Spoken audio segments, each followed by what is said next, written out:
What's going on, everybody? Shadow Trucker again. Today is the 1st of March. Yeah, March 1st, and it's 20:59. I'm over in Illinois currently. I'm just doing my 10-hour reset, and then I'm going to take this load from Oklahoma the rest of the way up to Kentucky. So before we get into anything, we'll go ahead and put this at the beginning of the video this time.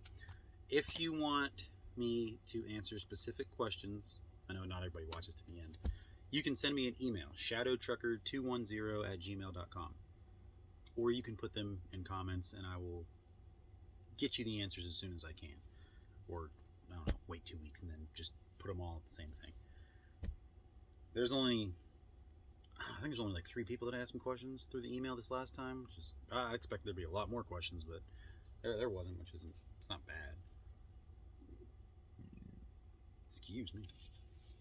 So, the first one we'll answer, it's a 2-part question. The first part of it was, what areas do we run? And the second half was, what is our average miles per gallon?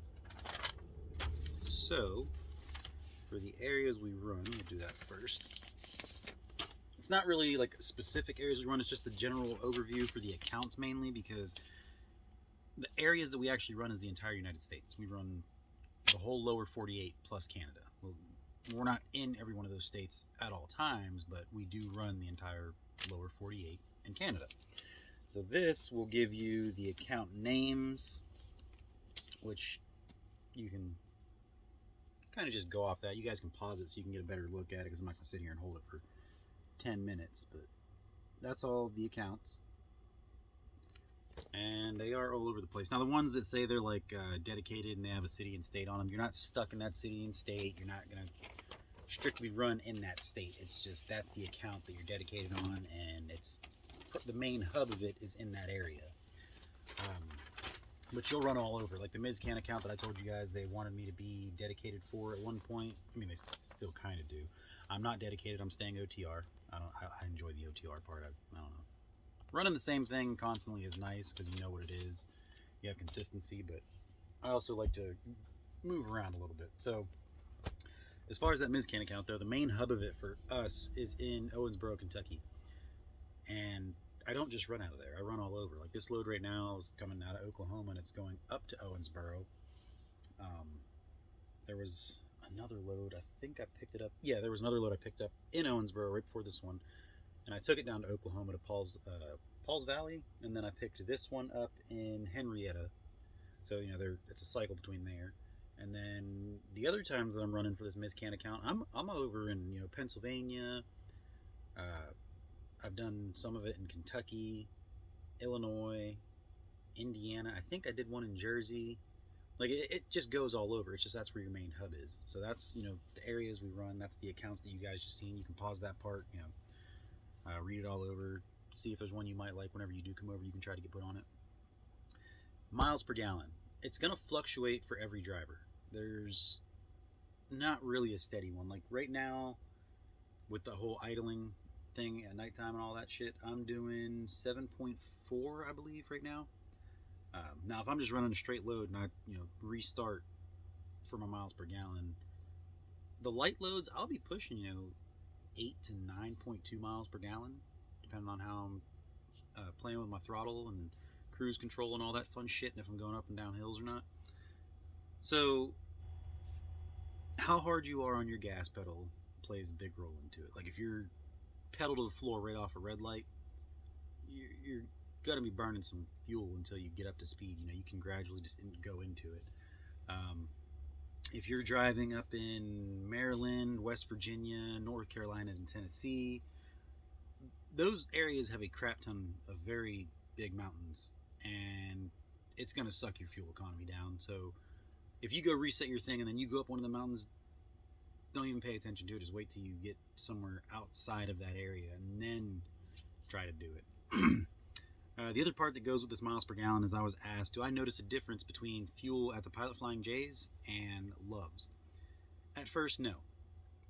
But I pretty much fueled up at the Pilot Flying J. I would occasionally get fuel to Loves, so it's kind of hard to really see any difference when you're doing them all together. I wasn't fueling at the Loves enough to notice anything strictly from the Loves. But here lately, since I was asked the question, that's all I fuel up at now is Loves. And now that that's all I'm fueling up at, instead of, primarily the Pilot Flying J, I am noticing a difference. It's like anywhere from 0.2 to 0.4 miles per gallon extra that I'm getting.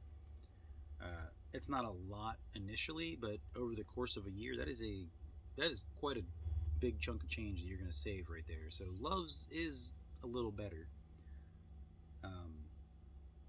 So that covers that question. It's like a 2 or 3 part question for that one, but that covers all of that. The one that I did not get an answer to yet is, can drivers view load boards and choose the loads that they're going to run? Nobody's answered it. I messaged somebody, I want to say it was Audrey, but I can't 100% remember. But I know she's switching positions. She's not doing the orientation and all that anymore. She's going to human resources, so it's a little harder for her to get back to me with that right now, especially since she's doing the training. So she's like kind of in school essentially. And then she's switching over to that, so she has to transition her role. And then it'll be easier to get answers. So I might have to call driver services to get that answer for you guys. What I believe, though, is that they will let you see it if you are an owner-operator. Like, if you already own that truck, I believe they'll let you have access to it because you own the truck. And as far as the lease purchase guys go, I don't know if they'll let you see it. They're definitely not going to let you mess with it from the beginning, but they might after a year or two. I don't know.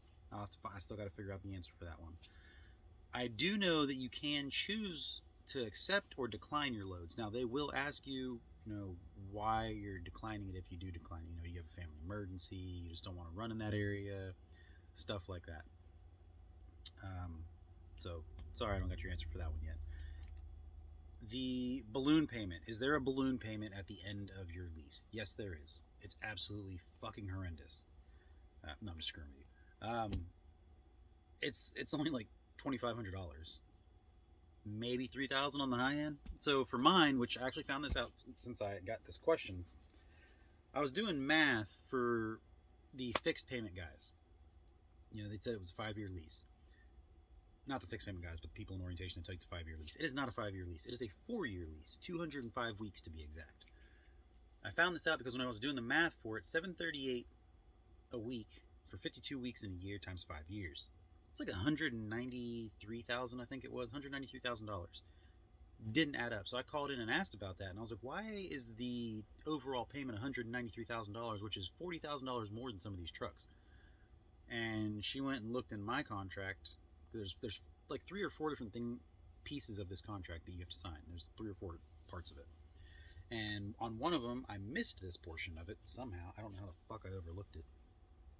She was like, if you go to page 10 on this portion of your contract, you'll see it's only 205 weeks. She was like, it's only 4 years, not 5 years. I was like, oh. She was like, yeah. She was like, you're going to pay, over the course of the 205 weeks, for me specifically, I'm going to pay $151,000 and some change. My contract price that I signed for this truck is $153,000 and some change. So my balloon payment at the end of it is $2,300. That's it. It's nice and cheap. If you don't have that over the course of 4 years saved up, you fucked something up bad, really bad.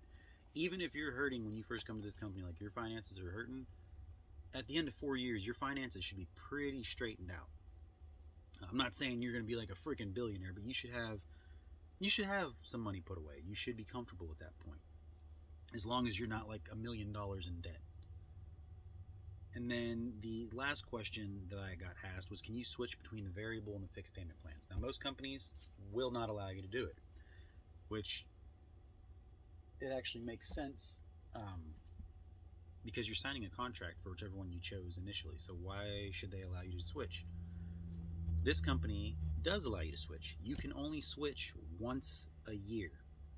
So for all of you that kept asking me how much of a difference there would be between the variable payment, or the variable take home and the fixed take home, I am now stuck for a year with the fixed payment plan because of you guys.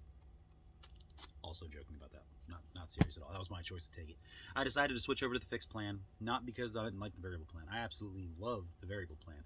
I switched to the fixed plan so I can find out how big of a difference it'll be so that you guys will have that information as well. Give me a couple weeks, maybe a month or two to figure that out, because it's not, I'm still got to wait about anywhere from 2 to 4 weeks from all my payments, like my bonus to stop, for my 2 escrow accounts to stop, and then all the pay will be how it's supposed to be. I'm not going to be paying into those 2 escrows. I'll still have my personal escrow I'm paying into, and I won't be getting my $500 bonus a week. So that'll all smooth out my pay. I'll know exactly what the things are, and we'll go from there. As far as this last week, the last week was the first fixed payment fixed payment that I got, and I took home $1,100, only because they messed up my pay, not intentionally. I submitted loads, but there was a load that I got asked to drop somewhere, and somebody else was going to take it the rest of the way. Or sorry, not that one. That's a different load. I picked up a load that somebody had brought partially back, and I was taking it the rest of the way.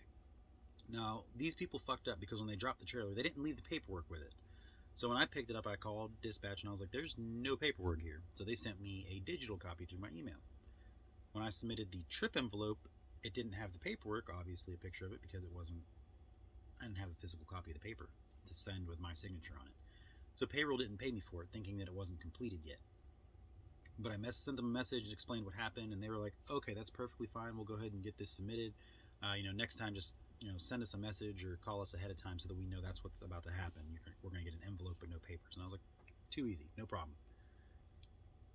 So they got all that straightened out, and they were like, you can either get a comm check from your DM, or you can get this on your next paycheck. I was like, just put it on my next paycheck. I'm not hurting for money. I don't need that right now. Just put it on my next paycheck. I just wanted to make sure we got everything straightened out for it so I can get paid for it. So if I would have gotten that load on this, I would have gotten $1,600. That'd been an extra $500 for that load. So I would have gotten $1,600 take home instead of the $1,300 that I have been taking home.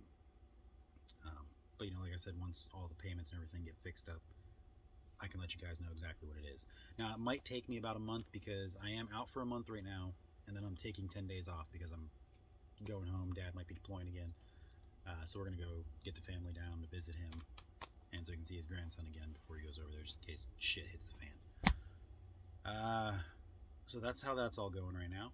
And then somebody else, I can't remember who this one was. It was a while back. I just never answered it. Asked me if I carry weapons on the truck, as far as for defending yourself if something happens, if you're parked in a really shitty place or something. So I do. I have my tire thumper. It's that little wooden bat. If you need to use it to beat someone's ass, you absolutely can. I have a machete that can be used for defense. It's not for defensive purposes. It's more for like if, excuse me, in the wintertime my truck breaks down, I don't have heat. Go chop up some wood, some kindling, something, start a little fire, whatever I need it for, essentially. It's not really for defense. A light that has that real fast strobe setting. I mean, sometimes you just got a blind person, and that's the end of it. They ain't gonna be able to see shit. Pepper spray. Got the nice flip top one, so if it's in your pocket or something, you can't accidentally push that damn button. Same thing, I got my wife. She carries that around too. Most states will allow you to carry pepper spray that's in these really tiny canisters. I think it's like less than 3 ounces or something like that. You're allowed to carry them real small. That's all you need. You can get quite a few uses out of that.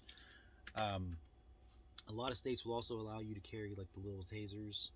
Make sure you look into that. There's some states you can't carry that without your CDC DW, or you just can't carry them outside of your own personal property, which would not be this truck technically.